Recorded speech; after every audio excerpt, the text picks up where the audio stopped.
왜 그럴까? 이게 연육적인 사고의 출발이에요. 왜 그럴까? 궁금해하는 거. 그렇죠. 그런데 만약에 문제집 좀 풀지 말라고. 하루 10분이면 된다. 이 말씀 하셨던 거 저 기억나요. 아, 지금도 여전히 그 생각 여전히 갖고 그 생각 계시는지. 잘 하셔야 돼요, 여러분. 네. 해석을 잘 하셔야 돼요. 네.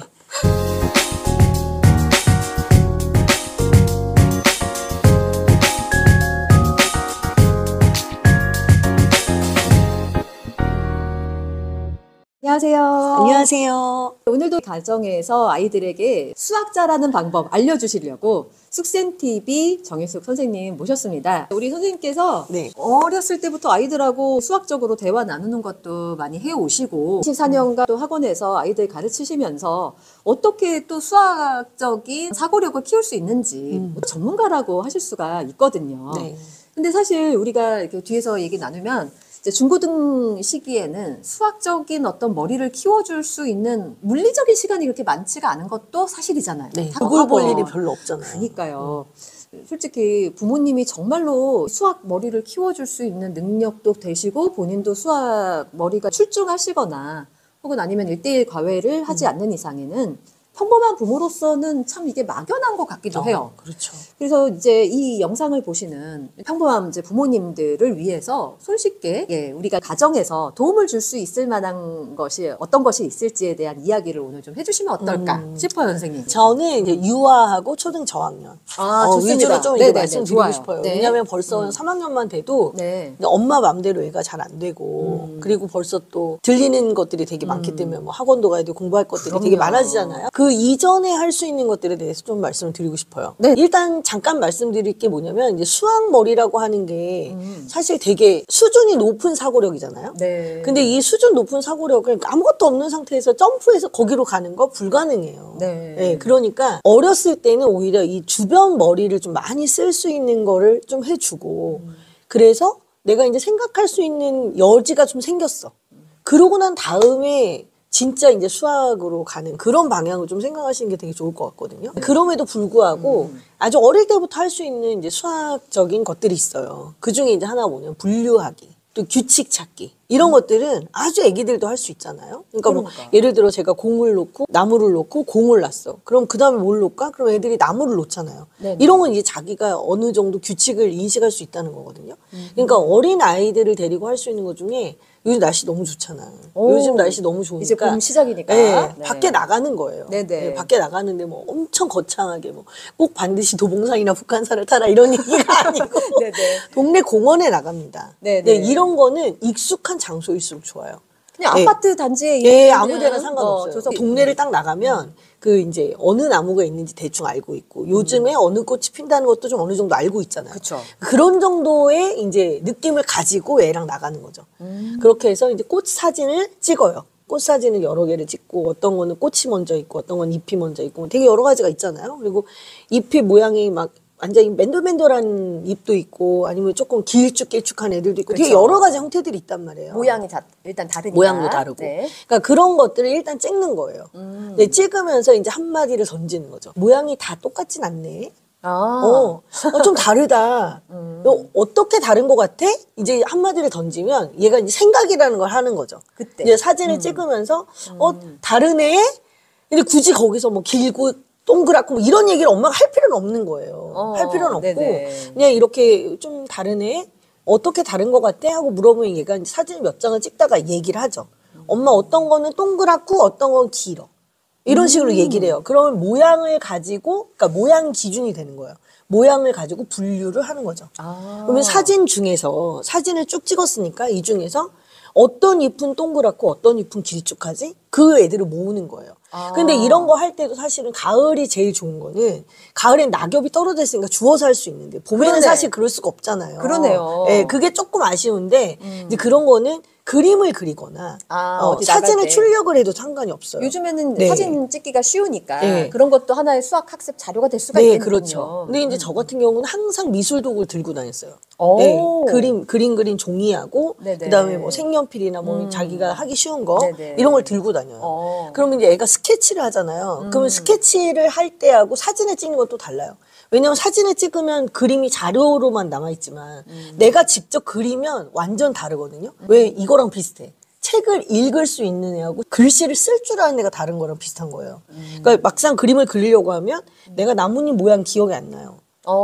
다시 보게 되고 그렇죠. 또 다시 그려. 나 맞았나? 하고 다시 그리고 거기에 줄이 있었나 없었나? 뭐 맥이 있었나 이런 것들을 이제 살펴서 그림을 그리게 돼요. 그러니까 관찰을 잘 네. 해서 그것을 네. 그대로 다시 한번 복귀하는 그런 네, 그렇죠. 역할을 그러면 이게 하겠네요. 이제 여러 가지 역할을 하는 게 네. 관찰도 하죠. 그다음에 그걸 그림으로 옮기면서 내 손가락에 힘도 생기죠.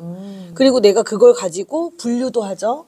그다음 기억력도 좋아져요. 왜냐하면 한 번에 보고 나서 이걸 막 그리는 애들이 있고 여러 번 하다 보면 그렇게 되거든요. 그럼 이제 얘 머릿속에 샘플이 생기는 거예요. 아, 나뭇잎은 대충 이런 모양으로 먼저 생겼지. 이런 과정이 이제 추상화 과정이거든요. 이런 것들이 아주 자연스럽게 계속 만들어지는 거예요. 네.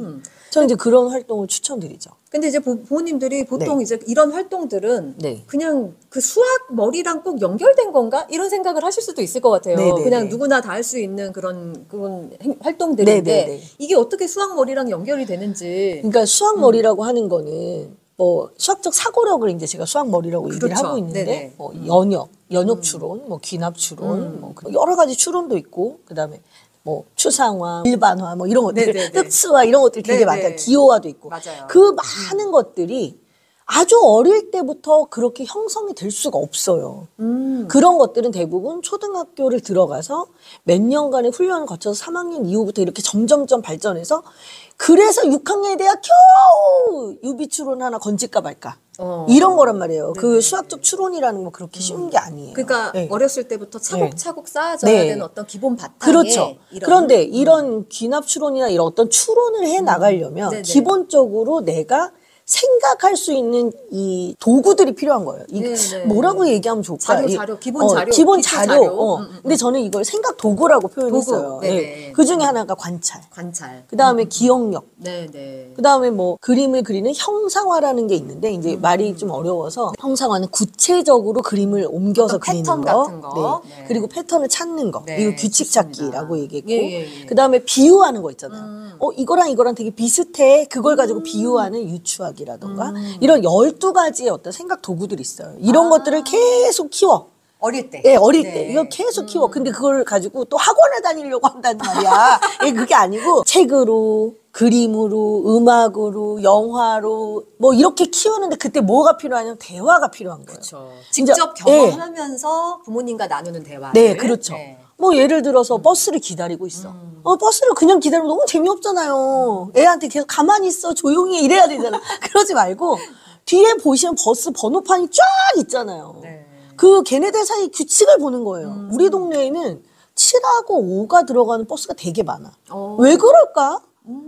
이게 연역적인 사고의 출발이에요. 왜 그럴까? 궁금해하는 거. 그렇죠. 그런데 만약에 엄마가 한 번만 더 이제 그 다음에 공을 좀 들이면 돼요. 뭐냐면 사실 버스 번호에는 규칙이 있죠. 그래서 서울 시내에 어떤 그런 규칙이 있다. 네네. 그럼 그 규칙은 이런 게 있어 하고 알려주고 다음에 또 버스를 타러 가면 애들이 어때? 그걸 찾아보잖아요. 그렇죠. 네, 애들은 또 호기심이 많은 네. 존재들이라 그러니까 한번 들은 게 있으면 또 맞아요. 적용하고 싶어 하더라고요. 그러니까 애들은 판을 벌려줄 수 있는 그런 준비만 살짝 해주면 되는 거예요. 그러게요. 네. 엄마의 역할은 그거죠. 맞아요. 살짝 판을 벌려주고 던져서 얘 호기심을 한번 건드려 준 다음에 걔가 그 다음 놀 수 있게 뒤로 빠져주고 맞아요. 이거를 계속 하는 거예요. 네네. 네. 좋습니다. 선생님 오늘 좋은 말씀 해주셨는데 당장 뭐 공원이나 아파트 네네네. 뒷뜰에 가도 네네. 된다라고 말씀하셨는데 그 막상 그 활동을 하려면 네. 엄마들 같은 경우는 한두 마디 이제 막 여기서 지금 들은 얘기 가지고 몇 마디 꺼낸 다음에 엄마들도 또 까먹으실 것 같아요. 그 네. 이상 어떻게 더 해야 될지 모르겠죠. 그럴 때 좀 참고가 될 만한 그런 그- 책들 좀 소개해 주시면 좋을 것 같아요. 그러니까 네. 제가 볼 때 문제는 뭐냐면 네. 어떤 완결된 활동을 하려고 하기 때문에 문제인 거예요. 아, 그러네요. 뭔가 하나를 했어. 여기에서 오늘 뭘 배워야지. 왜 그러시는 거예요? 그러지 마시고 아니 오늘은 여기 정도까지만 했어. 네네. 그러고 나면 애 머릿속에도 남지 엄마 머릿속에도 생각이라는 거 할 거 아니에요. 그렇죠. 이 다음에 뭐를 좀 해보지? 이런 생각을 해볼 거 아니에요. 그러면서 이렇게 하나씩 가는 거예요. 지금 예를 들어 제가 이제 뭐 패턴에 대한 얘기나 네. 뭐 미술을 좋아하시는 분들이 계신다. 그럼요. 그러면 미술 놀이책이 있어요. 근데 그런 책에는 이제 물감이나 이런 거 좋아하시는 분이어야 돼, 엄마가 좋아야 돼. 엄마가 그런 거를 되게 편하게 생각하고, 너무 싫어해.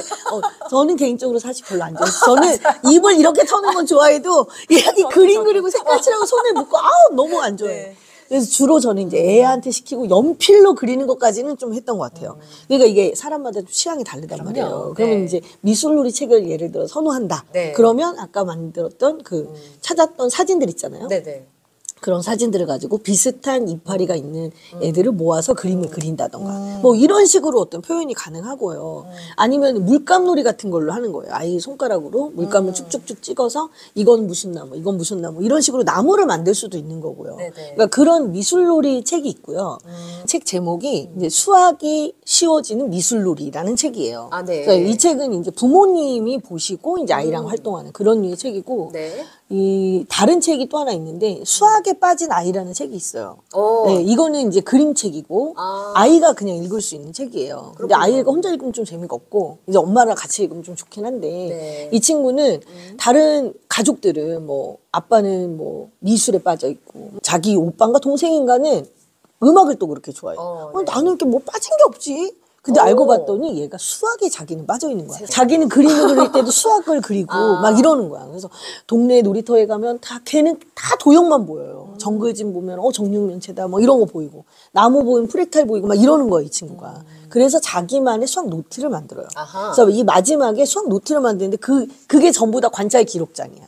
그거 그래서 이런 책 되게 괜찮겠는데요? 좋아요. 예, 좋을 도움이 것 되게 같은데요? 많이 될 거예요. 네네, 그렇군요. 예. 이건 초등학교 1학년, 2학년 애들까지도 충분히 같이 볼 수 있는 그런 좋은 책이에요. 아유, 예, 좋은 책 소개까지 해주셔서 선생님 네네. 너무 감사해요. 네. 그럼 선생님 여러 가지로 집에서 나눌 수 있는 수학 대화들 지금 말씀을 해주셨는데 네. 그러면 이런 거를 할 때 뭔가 문제집하고 또 많이 연결을 하시잖아요. 제가 선생님 처음 배웠을 때 그런 얘기했어요.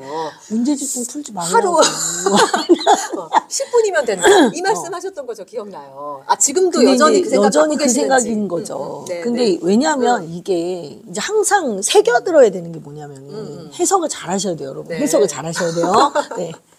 나이가 몇 살이냐에 따라서 이게 달라지는 거예요, 방법이. 그렇죠. 그리고 문제집이라는 건 훈련이란 말이에요. 그렇죠. 그게 뭘 배운 게 있어야 훈련을 할 거 아니에요. 그렇죠. 그죠? 그리고 얘가 만약에 뭐 곱셈에서 어떤 수학 기호를 배웠어. 그리고 곱셈의 의미도 알았어. 근데 구구단이 잘 안 외워져. 근데 구구단을 외워야 그 다음 단계를 나갈 수가 있어. 왜냐면 우리나라는 좀 그렇잖아요. 구구단이 쉽게 돼야 그 다음에 뭐 두 자리, 한 자리 곱셈도 하고 이런단 말이에요. 그러면 그런 류의 문제집이 필요하지. 무슨 얘기인지 아시겠어요? 그냥 무조건 처음부터 그냥 1학년 거, 1학년 거 2번 돌렸어요. 2학년 거 2번 돌렸어요. 이거 끝나면 최상 이런 거 하지 마시고 제발. 아직 저학년이잖아요. 애기잖아요. 네네네. 아직은. 그러니까 주변에서 아직은 이 친구가 수학이 그렇게 편치가 않은 거예요. 이런 예를 한번 들어보면 어떨까요? 여러분 결혼을 했어.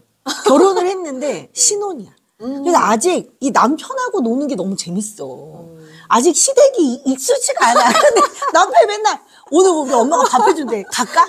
뭐 주말마다 우리 시댁에 놀러 갈까? 누가 너무- 좋아하냐고. 그거를. 너무 극강에 대해 사리를 드셔가지고. 아니 그런 느낌이라고요. 네네네. 그러니까 애기들이 아직 수학이 뭔지도 잘 몰라. 종이책에 뭔지도 잘 모르는데 맞아요.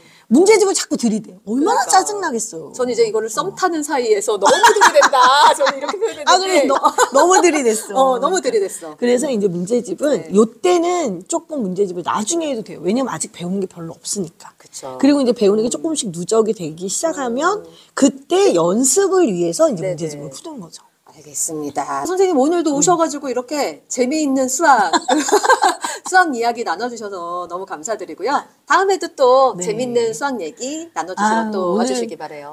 오늘 좋은 말씀 너무 감사드립니다. 네. 저는 다음 시간에 다른 이야기 가지고 돌아오는 걸로 하겠습니다. 여러분 감사합니다. 안녕히 계세요.